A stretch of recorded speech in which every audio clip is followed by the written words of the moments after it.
A senhorita Lubov Krijanovsky, filha do general do mesmo sobrenome e irmã da senhorita Vera Krijanovsky, atualmente senhora Semenoff, contou-nos o seguinte caso que lhe aconteceu e que se refere à debatida questão da alma dos animais. Trata-se de uma cadelinha que era predileta de nós todos, sobretudo de Vera, e um pouco por causa desta afeição e agrados exagerados, o animal caiu doente. Sofria de sufocações e tossia, mas o médico veterinário que tratava dela esperava que a enfermidade não fosse perigosa. Entretanto, Vera se preocupava muito e se levantava durante a noite para lhe fazer fricções e lhe dar o seu remédio, embora ninguém pensasse que ela fosse morrer. Certa noite, o estado de Bônica, esse era o nome da cadelinha, piorou de repente. Nós ficamos preocupados, sobretudo Vera, e então resolvemos que logo pela manhã a levaríamos ao veterinário, porque se assim não fosse, ele só viria à noite.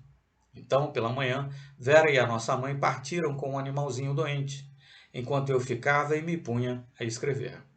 Achava-me tão absorvida que me esqueci da partida delas, quando de repente ouvia tossir no quarto vizinho.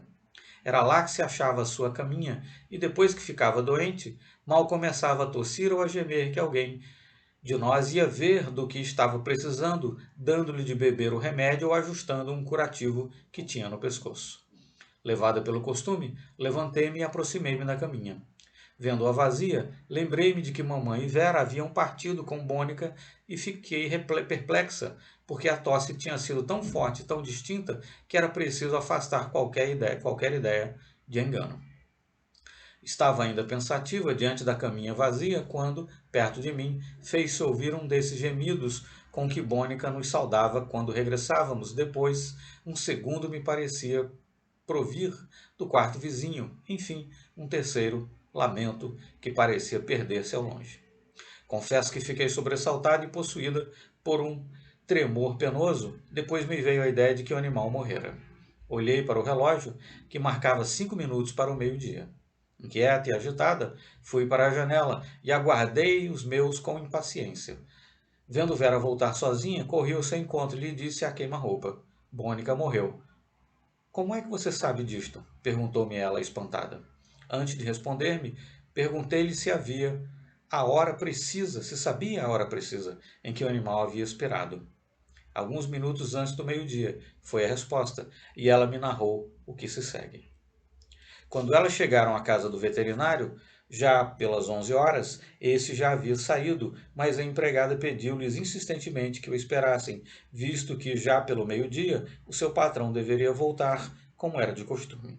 Então ficaram, mas como o animalzinho se mostrasse sempre mais agitado, Vera o punha ora no divã, ora no assoalho e consultava o relógio com impaciência. Afinal, com grande alegria, viu que faltavam poucos minutos para o meio-dia, quando ela voltou a ter sufocação. Vera quis colocá-la no divã, mas na ocasião em que a levantava do chão, viu de repente que tanto o animalzinho como as suas mãos ficaram inundadas por uma luz púrpura tão intensa e tão viva que ela, não compreendendo nada do que estava acontecendo, gritou: Fogo!